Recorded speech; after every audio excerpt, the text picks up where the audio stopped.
윤리경영 실천의 구체적인 방안을 모색하려면 먼저 어떤 것부터 실천해야 할까요? 바로 윤리선언을 위한 기반 마련과 계획 수립을 해야 할 것입니다.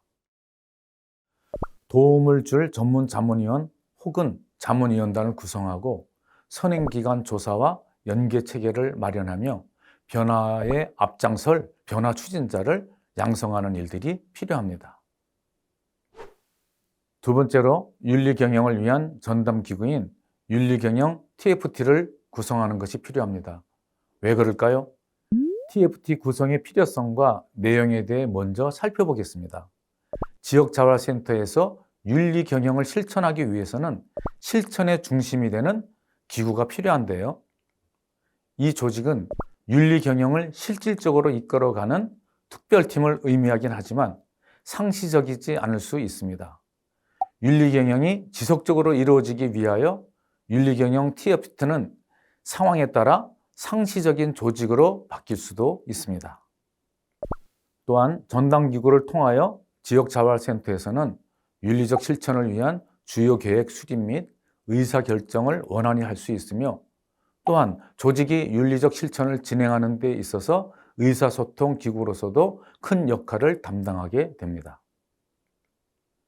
그리고 구성과 인원은 조직의 크기와 구조를 감안하여 선발합니다. 주요 역할은 윤리적인 실천을 위한 사업계획 수립, 윤리적 실천 과정상 필요한 주요 의사결정, 조직 내 공감대 형성을 위한 의사소통 기구로서의 역할이 있습니다. 세 번째 단계로는 실천을 위한 계획을 수립하는 것이 있는데요. 단기 과제와 장기 과제를 수립하는 데 기관의 미션, 비전 정립과 함께 진행할 수도 있습니다. 또 과제에 따른 구체적인 계획, 즉 일정, 추진 방법 등을 마련하고 조직 내 윤리적 실천을 위한 예산 편성 또한 필요합니다. 그리고 조직 내 윤리 실천이 중요함을 지속적으로 인식시킬 수 있는 적극적인 활동 계획을 수립해야 합니다. 네 번째로는 윤리 헌장 및 실천 지침을 제정해야 하는데 윤리 헌장과 실천 지침은 윤리 경영 활동의 핵심입니다. 윤리 경영을 위한 전담 기구와 계획이 수립되면 이 모든 활동의 구체적 내용과 방향을 결정할 때 기준이 되는 윤리 헌장을 제정하여야 합니다. 윤리 헌장과 윤리 강령은 대체로 서로 비슷한 의미로 사용됩니다. 일반적으로 조직이 중요시 여기는 가치와 판단 기준, 그리고 이해관계자에 대한 의무 등으로 구성되어 있습니다. 윤리 헌장이 대체로 추상적인 언어적인 데 비하여 실천 지침은 현장에 사용된 용어를 명확히 정의하고 있습니다. 즉, 실천 지침은 업무 수행상 일어날 수 있는 구체적인 행위를 중심으로 지켜야 할 규범을 기초로 하고 있는 일종의 행동 강령이라 할 수 있습니다. 하지만 소수의 사람이 일방적으로 만들어낸 윤리 강령과 실천 지침은 잘 시행되기는커녕 조직 구성원을 통제하는 규율로 인식될 가능성이 높습니다. 그리고 실제 업무에 그런 기준이 강압적으로 적용되게 되면 그것은 조직 구성원들에게 엄청난 스트레스 요인으로 작용하게 됩니다. 윤리 강령과 실천 지침을 만드는 데 있어 가장 중요한 것은 그것에 의해 영향을 받는 조직 구성원의 의견 수렴과 공감대 형성입니다.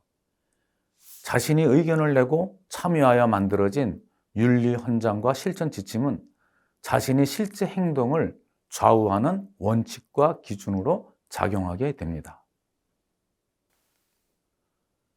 윤리 헌장, 실천 지침은 미션, 비전과 크게 다르지 않습니다. 오히려 윤리 헌장과 실천 지침을 기관의 미션, 비전에 일치시켜서 기관의 문화로 만들어가면 참 좋습니다. 다섯 번째, 윤리 경영 실천을 위해 제정된 윤리 강령 및 실천 지침 선포에 대해 알아보겠습니다. 윤리 경영 선포식은 윤리 헌장과 실천 지침을 제정한 후 이것을 잘 지키겠다는 다짐을 위한 상징적인 과업을 이야기합니다. 지역사회 내에서 인정받는 조직을 위한 길이라고 할 수 있는데요. 그렇다면 지역사회 내에서 신뢰성이 있고 인지도 높은 조직이 되기 위해서는 어떻게 해야 할까요?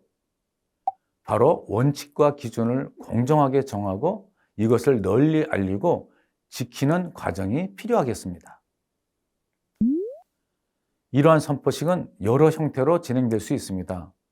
많은 기관들이 개관 기념일 등 기관의 큰 행사에 윤리 선포식을 같이 진행하였고 또 조직 구성원들끼리 선포식을 진행하는 경우도 있습니다. 다음으로 6번째, 지속적이고 반복적인 교육의 윤리 경영에 대해 알아보겠습니다. 윤리적 실천은 전문적 지식에 기반을 두고 이루어지게 됩니다. 또한 사회복지기관이 그리고 그 구성원이 부딪히게 되는 문제는 아무리 윤리 헌장이나 행동 지침이 세밀하게 만들어져 있다 하더라도 언제나 새로운 문제에 직면하게 될 수 있습니다.